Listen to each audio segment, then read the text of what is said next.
भगवान ने हमें मानव की देह दी है।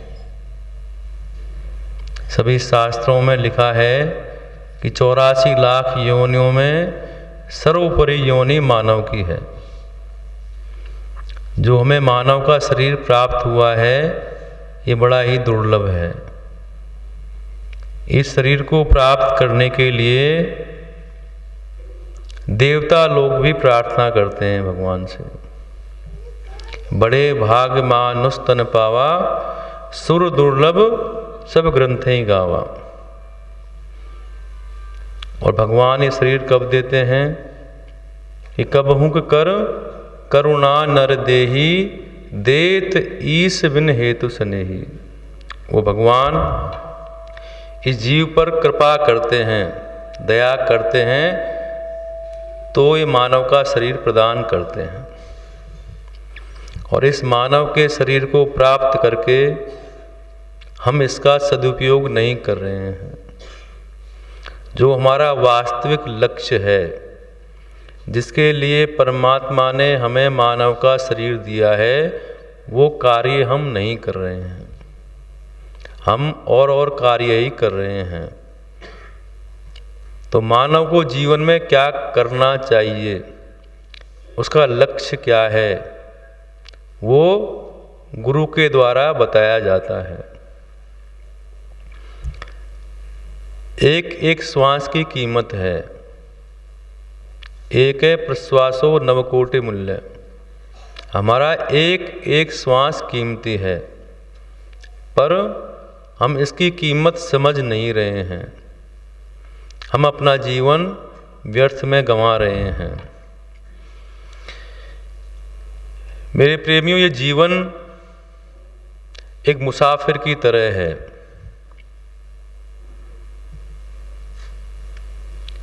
हम यात्रा करते हैं और जहाँ हमें जाना है वहाँ पर उतर जाते हैं। ये भी एक जीवन की यात्रा है, पर इसकी मंजिल वो परमात्मा का धाम है, वो बैकुंठ धाम है, जहाँ परमात्मा निवास करते हैं। वहाँ हमें जाना है, उनसे मिलना है, ये हमारी मंजिल है। तो हमें उस मंजिल तक पहुँचने के लिए तैयारी कर लेनी चाहिए। जितने भी संसार के नाते रिश्ते हैं, हम समाज में रहते हैं, संसार में रहते हैं, वो हमें सब निभाने हैं। कोई भी संत महापुरुष यह नहीं कहता कि आप गृहस्थ का त्याग कर दें। आप गृहस्थ में रहें, बच्चों की देखभाल करें, पैसा कमाएं, पर उसमें फंसे नहीं। ऐसा नहीं होना चाहिए कि 24 घंटे हमारा ध्यान बच्चों में और पैसों में ही लगा रहे। हमारा ध्यान उस परमात्मा में भी लगा रहना चाहिए। इस संसार में हमें कुछ प्राप्त नहीं होता है। यह संसार बड़ा ही भयावह है, दुखों का सागर है, दुखों का घर है। इसलिए इसे दुखालय कहा गया है। भागवत में कहते हैं कि संसार दुखों का घर है।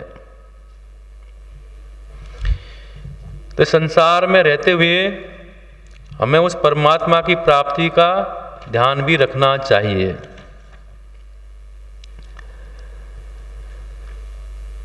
मेरे प्रेमियों, हमारा जीवन यूं ही व्यतीत हो जाता है। संसार के कार्यों में, गृहस्थ के कार्यों में, और हम उस परमात्मा का नाम नहीं ले पाते हैं। जन्म जन्म मुनि जतन करावई, अंत राम मुख आवत नाही। अंतिम समय तक हमारे मुख से भगवान का नाम नहीं आता। पर भगवान कहते हैं, भगवान ने अपने श्रीमुख से कहा कि निर्मल मन जन सो मोहि पावा, मोह कपट छल छिद्र न भावा। भगवान कहते हैं जिसका मन निर्मल होगा वो मुझे प्राप्त कर सकता है। भगवान को क्या पसंद नहीं है? कपट पसंद नहीं है। छल कपट छिद्र ये भगवान को पसंद नहीं है। पर मेरे प्रेमियों, हम तो उसी में लिप्त हैं। हमारे अंदर वो सब चीज़ें भरी हुई हैं।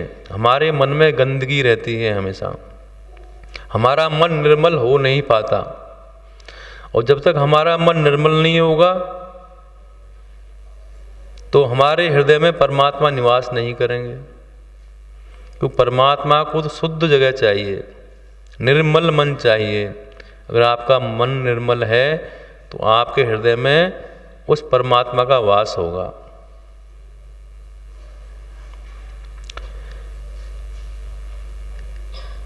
इसीलिए सभी को गुरु धारण करना आवश्यक होता है कि गुरु के बिना ज्ञान नहीं होता और ज्ञान के बिना हम कुछ समझ नहीं पाते।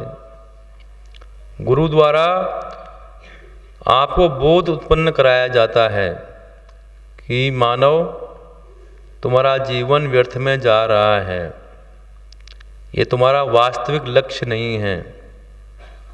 घर गृहस्थी, बाल बच्चे पैदा करना, पैसा कमाना ये जरूरी है, पर वास्तविक लक्ष्य ये हमारा नहीं है।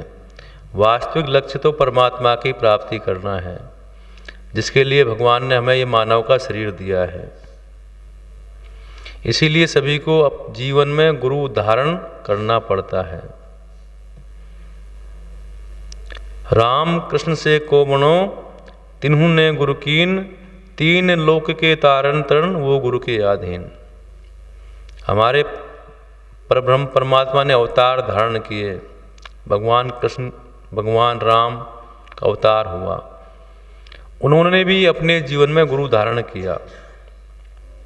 परमात्मा ने दिखा दिया कि सभी को जीवन में गुरु धारण करना अनिवार्य है। उसके बिना गति नहीं है, उसके बिना मोक्ष नहीं है, उसके बिना वो मार्ग बताने वाला कोई नहीं है। उस जीव को परमात्मा भी उस गुरु के द्वारा ही स्वीकार करते हैं। गुरु बिन भवनित तरहि न कोई, जो विरंच संकर सम होई। तो गुरु के बिना उस भवसागर से पार नहीं हुआ जा सकता। तो गुरु की महिमा अनंत है। गुरु आपको ज्ञान देता है, आपको अंधकार की से उजाले की ओर ले जाता है, प्रकाश की ओर ले जाता है, आपके हृदय में प्रकाश उत्पन्न करता है। ये गुरु का कार्य है। ज्ञान प्रदान करने वाला गुरु ही है। कबीरदास जी कहते हैं कि गुरु और पारस में क्या अंतर है। पारस तो लोहे को सोना बनाता है, लेकिन गुरु शिष्य को अपने समान बना लेता है। तो किसकी महानता हुई? पारस से ज़्यादा गुरु की महानता है कि उस शिष्य को अपने समान बना लेता है। तो गुरु अंधकार से प्रकाश की ओर ले जाता है आपको।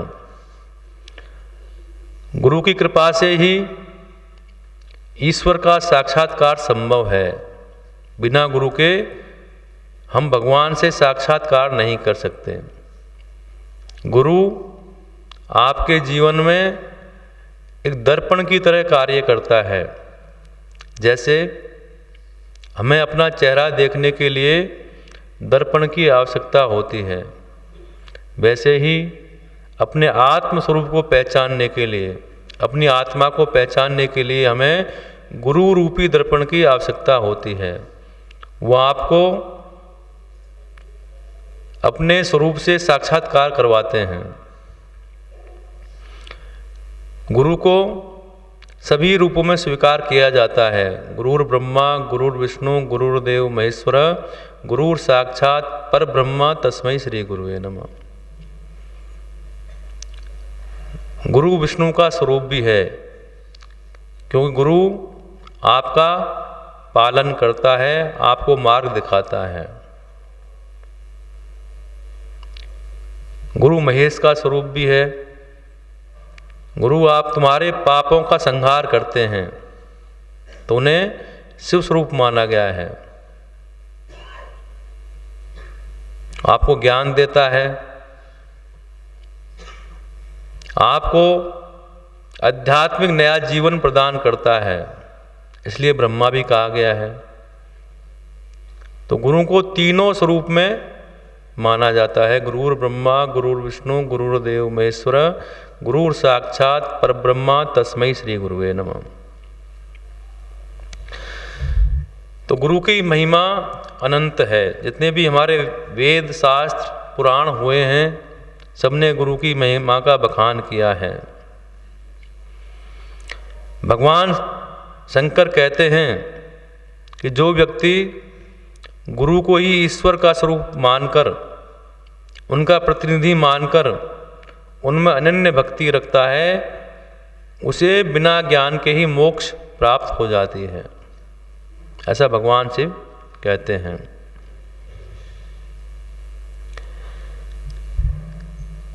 तो सबसे पहले मैंने गुरु के बारे में बताया आपको कि गुरु क्या है, गुरु का मतलब क्या है, गुरु का कार्य क्या है।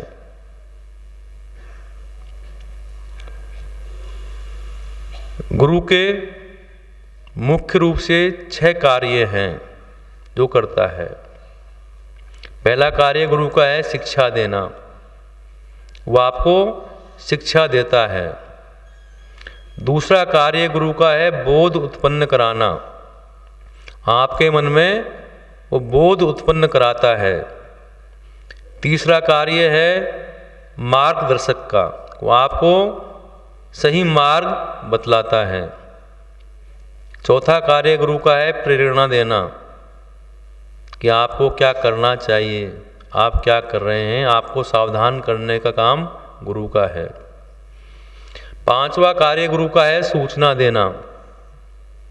कभी कभी गुरु के द्वारा सूचना भी दी जाती है। गुरु आपको सावधान करते हैं कि तुम्हारे जीवन में ऐसा होने वाला है, तुम सावधान हो जाओ, तुम गलत कार्य कर रहे हो, गलत मार्ग पर चल रहे हो, तुम ऐसा नहीं करना चाहिए। तो गुरु आपको अग्रिम सूचना भी देता है।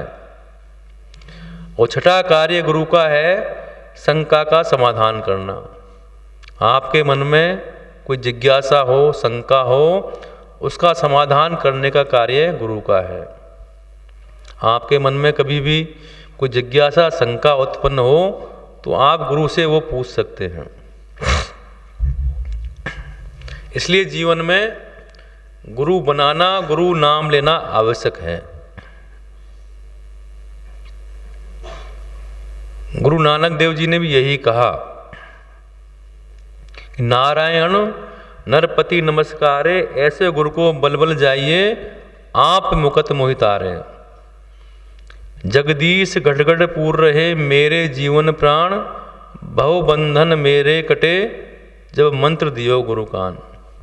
ऐसा गुरु नानक देव जी कहते हैं। तो गुरु के बिना ज्ञान की प्राप्ति नहीं होती, इसलिए सभी को गुरु बनाना आवश्यक है। और भगवान ने भी अपनी वाणी से कहा कि मुझे प्राप्त करने के लिए, मंत्र दीक्षा लेने के लिए पहले आचार्य गुरु बनाना आवश्यक है। सभी शास्त्र और संतों का बारंबार यही कहना है कि श्री गुरु चरणों में निष्ठा रखने वाले भक्तों के लिए सब सुलभ है। जिस बड़भागी को भगवान मिलने होते हैं उसे सद्गुरु की प्राप्ति होती है। भगवान अगर रूठ जाए तो गुरु कृपा से गति हो जाती है, पर गुरु रूठ जाए तो उसकी गति नहीं होती। भगवान भी कुछ नहीं कर सकते, भगवान भी उसे स्वीकार नहीं करते हैं। कबीर जी ने लिखा है ना, कबीरा वो नर अंध हैं गुरु को कहते और, हरि रूठे तो ठोर है गुरु रूठे नहीं ठोर। गुरु गोविंद दो खड़े काके लागू पाए, बलिहारी गुरु आपने जिन गोविंद दियो मिलाए। तो सभी शास्त्रों में सभी ऋषि मुनियों ने गुरु की महिमा का बखान किया है। गुरु के बताए मार्ग पर चलना, उनके उपदेशों का पालन करना, गुरु में पूर्ण श्रद्धा रखना। देखो यहां पर यह बात आई है कि गुरु में पूर्ण श्रद्धा होनी चाहिए। जिसको भी आप गुरु धारण करते हैं उसमें हमारी पूर्ण श्रद्धा होनी चाहिए। हम गुरु को अगर साधारण मानव के रूप में देखेंगे तो आपको कुछ भी प्राप्त नहीं होगा। फिर आपको वही प्राप्त होगा जो एक मानव को दे सकता है। अगर आप गुरु के अंदर उस परतत्व के रूप को स्वीकार करेंगे जो कहा गया है कि गुरु ब्रह्मा गुरु विष्णु गुरुदेव महेश्वर, तो आपको मेरे प्रेमियों वो प्राप्त होगा जो परमात्मा भी नहीं दे सकते। ये हमारी श्रद्धा का विषय है। तो गुरु में पूर्ण श्रद्धा होनी चाहिए। इससे स्वतः ही आपके पापों का नाश होने लगता है। कबीर जी ने तो यहां तक कह दिया कि सबसे बड़ा तीर्थ गुरुदेव ही हैं, गुरु स्थान ही है, जिनकी कृपा से सभी फल अनायास ही मिल जाते हैं। जो गुरु में पूर्ण श्रद्धा रखता है, उनकी सेवा करता है, उनका निवास स्थान ही काशी मथुरा बन जाता है। तीर्थ गए तो एक फल, संत मिले फल चार, सद्गुरु मिले अनंत फल, कहे कबीर विचार। तो शिष्य का गुरु के प्रति पूर्ण श्रद्धा विश्वास होना चाहिए।